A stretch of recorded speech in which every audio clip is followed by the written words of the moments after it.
Very good morning, students.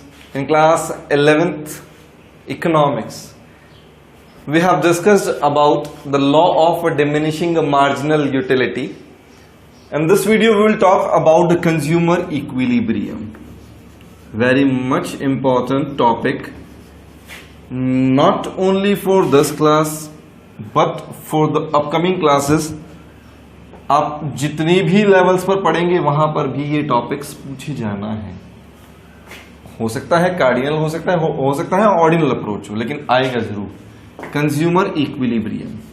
सबसे पहली चीज कि कंज्यूमर इक्विलिब्रियम ही क्या होता है. What do you mean by consumer equilibrium? इसे लिखा जाता है द स्टेट और a situation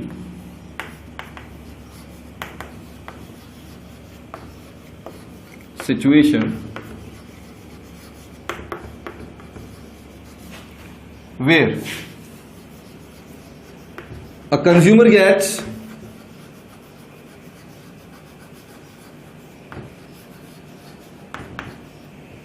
maximum level of satisfaction.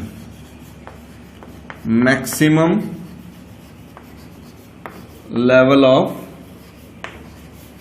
satisfaction.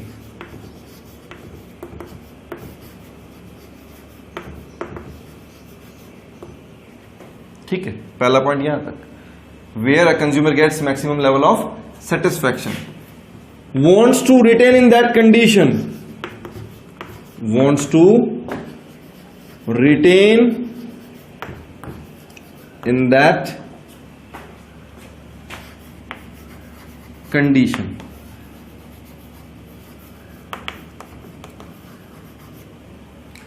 And don't even think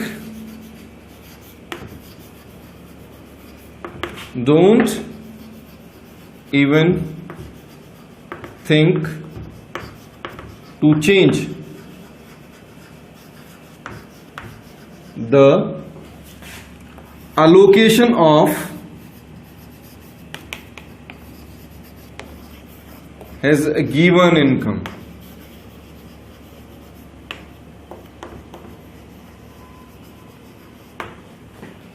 यहां पर तीन चीजों के बारे में बात की गई. Consumer gets maximum level of satisfaction, wants to retain in that condition, and do not change the allocation of his given income. Do not change allocation of his given income. ये हमारे पास में तीन तरह की कंडीशंस हैं जिसे consumer equilibrium कहा जाता है. एक छोटे से एग्जांपल से समझाऊंगा कि मान लीजिए आप रास्ते पर चल रहे हैं, चलते चलते आप अचानक से थक जाते हैं तो किसी पेड़ की छाया को देख करके आप वहां पर बैठ जाते हैं.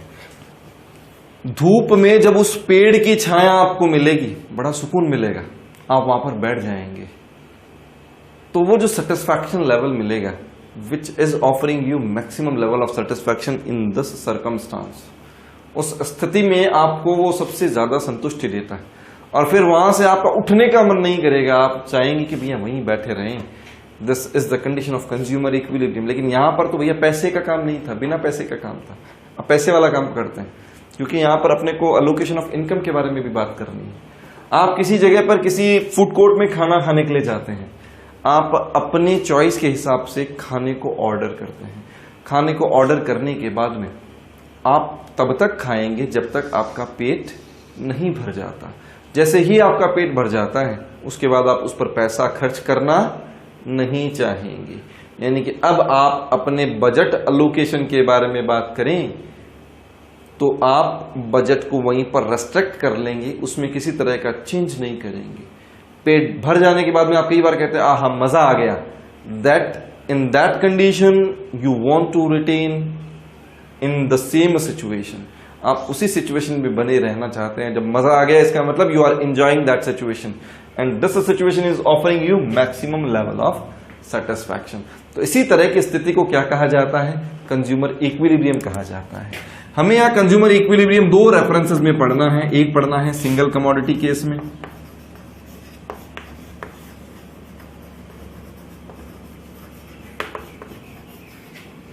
और एक पढ़ना है टू कमोडिटी केस में, एक पढ़ना है टू कमोडिटी केस में। ये जो सिंगल कमोडिटी केस है इसमें अपन पढ़ेंगे law of diminishing marginal utility के रेफरेंस में, law of diminishing marginal utility के रेफरेंस में। जबकि टू कमोडिटी केस में इसी चीज को पढ़ा जाएगा इक्वी मार्जिनल यूटिलिटी के रेफरेंस में, इक्वी मार्जिनल यूटिलिटी के रेफरेंस में। ठीक है, कंज्यूमर इक्विलिब्रियम क्या बताया? Where a consumer gets maximum level of satisfaction, where a consumer gets maximum level of satisfaction. उसके बाद consumer want to retain in that condition, consumer वहां रुक जाना चाहता है। और तीसरा क्या बताया?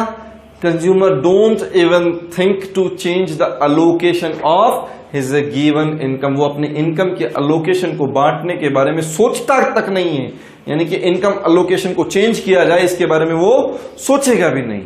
तो ये तीनों स्थितियों, ये तीनों कंडीशंस को क्या कहा जाएगा? कंज्यूमर इक्विलिब्रियम कहा जाएगा।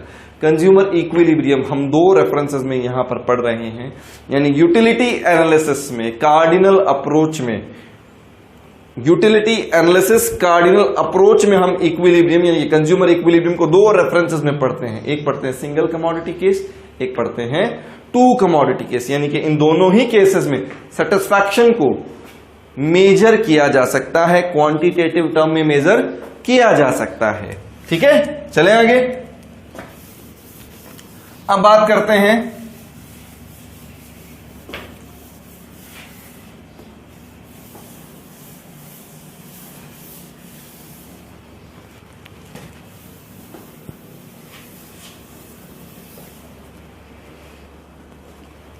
इक्विलिब्रियम स्ट्रक होगा कब? Single commodity case. Question generally यूं लिखा जाता है, मैं क्वेश्चन लिख देता हूं यहां पर, when the price of a good is ₹5 per unit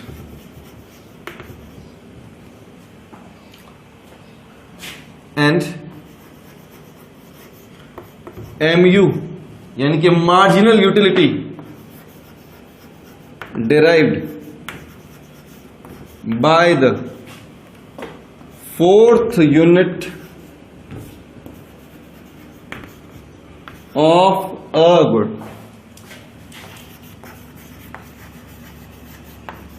is ₹4 per unit. Do you think consumer is in equilibrium? Question ये लिखा गया कि भाई MUX जो दे रखा है वो दे रखा है 4 पर यूनिट, जबकि प्राइस ऑफ गुड दे रखी है 5 पर यूनिट। तो क्या कंज्यूमर इक्विलिब्रियम की कंडीशन में है? क्वेश्चन इस तरीके का आता है। ठीक है, अब क्वेश्चन के साथ साथ में अपन इस सिंगल कमोडिटी केस को भी समझते जाएंगे, यानी कि इक्विलिब्रियम स्ट्रक कब होता है। मैं सोल्यूशन की बात नहीं कर रहा हूं, लॉ की बात कर रहा हूं। ये क्वेश्चन आपको आइडिया मैपिंग के लिए दिया था कि क्वेश्चन क्या क्रिएट कर सकता है। अब चालू करते हैं अपना आंसर। अपन कहते हैं equilibrium will struck, equilibrium will struck only when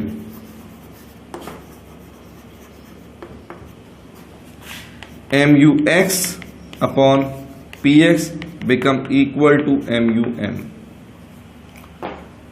or MUX become equal to PX। नहीं समझ में आया सर? ये MUX क्या है? ये है marginal utility of X units consumed for a good. ठीक है, यानी किसी एक गुड की X यूनिट कंज्यूम करने से मिलने वाला सेटिस्फैक्शन। PX क्या है?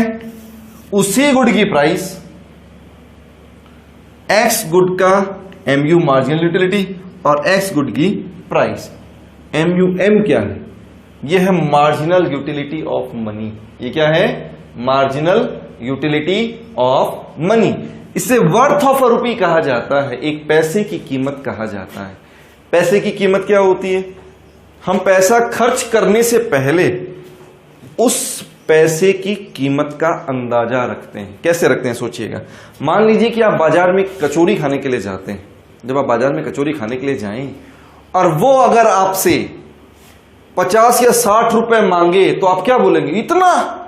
इसका मतलब you worth a lot for 50 and 60। आप कचौरी की कीमत कम मांगते हैं और 50-60 रुपए की वैल्यू क्या जानते हैं? ज्यादा जानते हैं, इसलिए आप वो कचौरी वहां से नहीं खाएंगे। लेकिन अगर वही कचौरी आपको ऑफर की जाए, बोले कि सर जी आप गए कचौरी खाने के लिए, उसने बोला कि सर 10 रुपए है, तो आप इजीली क्या बोलेंगे? आपको पता है कि भैया हाँ इस पैसे की कीमत 10 रुपए की कीमत कितनी एक कचौरी हो सकती है। तो वो जो कमोडिटी है, the basket of goods which you compare along with your single unit of money, that is the worth of rupee, उसे ही क्या कहा जाएगा? वर्थ ऑफ अ रुपी कहा जाएगा। अब ये वर्थ ऑफ रुपी आपके लिए कांस्टेंट रहती है। कैसे रहती है? एक चीज समझिएगा। मैं मान लीजिए कि मेरे सामने 100 के 5 नोट रख देता हूं, तो भैया मेरे लिए तो 5 100 के नोट की कीमत बराबर है। यानी कि इस 100 के नोट से भी वही सामान आना है, इस 100 के नोट से भी वही सामान आना है, इस 100 के नोट से भी वही सामान आना है। यानी कि इंडिविजुअल कंज्यूमर के लिए जो उसके पास में उसकी मनी है, उसकी वर्थ क्या रहेगी? कांस्टेंट रहेगी। It may vary person to person और it may vary time by time for same person. नहीं समझ में आया? अब अपन कहते हैं कि मान लीजिए एक मैं हूं, एक अंबानी है। मैं अगर काम करता हूं और मेरा 100 का नोट कहीं गिर जाता है, मेरे पसीने आ जाएंगे भैया। मैं उस 100 का जो नोट है उसे ढूंढने में चारों तरफ लग जाऊंगा। अंबानी का 100 का नोट गिर गया तो ढूंढेगा वो? नहीं ढूंढेगा ना, because this money, this unit of money worth varies with me and Ambani. ये मेरे और अंबानी के बीच में क्या करेगा? वेरी करेगा। इसकी जो कीमत है, इसकी जो वर्थ है, हम दोनों के बीच में वेरी करेगी। दूसरा, मान लीजिए जब मैं छोटा था तो मैं अगर मेले में जाता तो मुझे 10 रुपए दिए जाते, मैं जेब में डालता, मेले में आराम से खा के पी के आता, आराम से खूब मजे करता। वो 10 रुपए की हमारे लिए तब कीमत होती थी। लेकिन अब जैसे जैसे बड़े होते गए, वो 10 रुपए की कीमत धीरे धीरे क्या होने लग गई? यानी कि अब 10 रुपए खर्च करने से पहले सोचना नहीं पड़ता। पहले वो 10 रुपए खर्च करने से पहले भी सोचना पड़ता था। तो सीधी सी भाषा में worth of a rupee remain constant. Worth of a rupee remain constant for the same person same time. एक ही समय में एक कंज्यूमर के लिए वर्थ ऑफ रुपी क्या रहती है? कांस्टेंट रहती है। But it may vary person to person and time by time for the same person. अपने को यहां पर क्या मानना है कि ये MUM हमेशा ही कांस्टेंट रहेगा। It is assumption. ये क्या रहेगा आपके लिए? कांस्टेंट रहेगा, क्योंकि पर्टिकुलर पॉइंट ऑफ टाइम पर अपन बात करते हैं उसकी। तो MUM क्या रहने वाला है? Worth of a rupee remain क्या रहने वाला है? Constant. It will remain constant. Worth of a rupee remains constant. ये कांस्टेंट रहने वाला है। जब ये कांस्टेंट रहने वाला है तो इसकी जगह वैल्यू रख देते हैं अपन 1। तो 1 अगर रख दी जाए तो इसको क्रॉस मल्टीप्लाई करा तो इक्वेशन ये आ जाएगी कि MUX is equal to PX। यानी कि सेटिस्फैक्शन किसके बराबर होना चाहिए? प्राइस पेड के बराबर होना चाहिए। यानी कि आपको जो आराम मिलता है आपके पैसा खर्च करने से होने वाले दुख के बराबर होना चाहिए। तो वो चीज क्या कहलाएगी? कंज्यूमर इक्विलिब्रियम कहलाएगी। समझिएगा कैसे। मैं कहता हूं एक टेबल बनाते हैं यहां पर।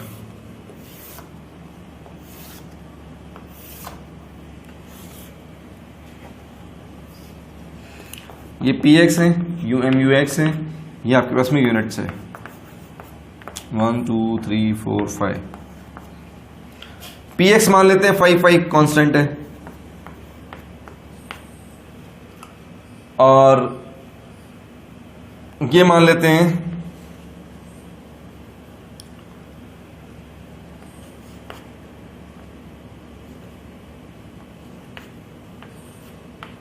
जैसे जैसे आप कंजम्पशन करते जाएंगे वैसे वैसे उससे मिलने वाला सेटिस्फैक्शन क्या होता जाएगा, कम होता जाएगा, यानी कि मार्जिनल यूटिलिटी क्या करता जाएगा, फॉल करता जाएगा। As soon as you consume additional unit of a particular good the satisfaction derived by the good tends to fall. यही पढ़ा था अपन ने law of diminishing marginal utility में। तो उसी के रेफरेंस में अपन जैसे जैसे कंजम्पशन बढ़ाते जाएंगे वैसे वैसे सेटिस्फैक्शन क्या होता जाएगा, कम होता जाएगा। मान लेते हैं कि ये चपाती की कॉस्ट है, ये किसी कॉस्ट है, चपाती की कॉस्ट है। ये जो कॉस्ट है ये मेरे लिए पेन है, ये क्या है, पेन है, जो मैं पैसा दे रहा हूं उसका, ठीक है। ये प्राइस रेशियो जो है मेरे पास में, जो मैं प्राइस पेड कर रहा हूं, it is sacrifice made by me. ये क्या है मेरे लिए, सैक्रिफाइस है। जबकि ये चपाती को कंज्यूम करने से मिलने वाला सेटिस्फैक्शन है, यानी कि भूख लगी तो चपाती तो खाओगे ना, तो चपाती से मिलने वाला सेटिस्फैक्शन। आपने पहली चपाती जब कंज्यूम की तो उससे सेटिस्फैक्शन मिला 7 यूटिल्स का, लेकिन यहां पर MUM की वैल्यू आपने 1 मानी थी, कांस्टेंट मानी थी। अब अपन कह रहे 5 रुपए जब आपने चुकाए तो 5 यूटिल्स का आपको सेटिस्फैक्शन मिला, मतलब सेक्रीफाइस करना पड़ा, सेक्रीफाइस करना पड़ा 5 यूटिल्स का, सेटिस्फैक्शन मिला 7 यूटिल्स का। सेटिस्फैक्शन ज्यादा है सेक्रीफाइस, सेटिस्फैक्शन ज्यादा है ना, इसका मतलब आप कंजम्पशन और करना चाहेंगे, मजा आ रहा है अभी खाने में, पेट भर रहा है अभी। आपने जब दूसरी चपाती खाई तो दूसरी चपाती खाने से सेटिस्फैक्शन पहले के कंपैरिजन में तो कम हो गया, लेकिन प्राइस पेड के बारे में अगर देखा जाए तो पैसे तो 5 रुपए लग रहे हैं, 5 रुपए लग रहे हैं। इसका मतलब 5 यूटिल्स का सेक्रीफाइस, 6 यूटिल का सेटिस्फैक्शन, ज्यादा कौन, सेटिस्फैक्शन ज्यादा। इसका मतलब अभी भी आप क्या कर सकते हैं, कंजम्पशन कर सकते हैं। उसके बाद में अब जैसे ही आपने एक और चपाती कंज्यूम की, अब सेटिस्फैक्शन 5 पर आ जाता है, सेटिस्फैक्शन 5 पर है, प्राइस पेड कितना है, 5 है, ज्यादा कौन, न तू ज्यादा न मैं कम। यानी सीधी सी कहानी क्या हो गई, marginal utility derived by good X is equal to price paid for X। In this situation sacrifice and satisfaction both become equal. पेट भर गया अब आपका पेट भर गया, जितनी रिक्वायरमेंट थी आपने उतनी रिक्वायरमेंट पूरी कर ली। अब उसके बाद में अगर आप कंजम्पशन करेंगे तो कहानी क्या होगी कि सेटिस्फैक्शन तो मिलेगा खाली 4 यूटिल्स का, जबकि सैक्रिफाइस हो जाएगा 5 यूटिल्स का। तो क्या इस कंडीशन में आप कंजम्पशन बढ़ाएंगे, नहीं ना, क्यों, because in this case sacrifice is more than the satisfaction, sacrifice is more than the satisfaction. कभी पेट भरने के बाद में पैसा दे करके चपाती खाई है, नहीं खाई ना, क्यों नहीं खाई, क्योंकि उस कंडीशन में पैसे की वैल्यू उस चपाती की वैल्यू से ज्यादा हो जाती है। तो यही कारण है, यही रीजन है कंज्यूमर इक्विलिब्रियम का। अपन कहते हैं the equilibrium will struck when MUX become equal to PX और MUX upon PX become equal to MUM। आज की क्लास के लिए अपन केवल इतना डिस्कशन करेंगे, अगले वीडियो में अपन इसके डायग्राम, इसकी कंडीशंस को, इसके क्वेश्चंस को समझेंगे। लेकिन इससे पहले, before to start the next topic और next point, you will have to cover all these points through this video only. ठीक है बेटा, थैंक यू।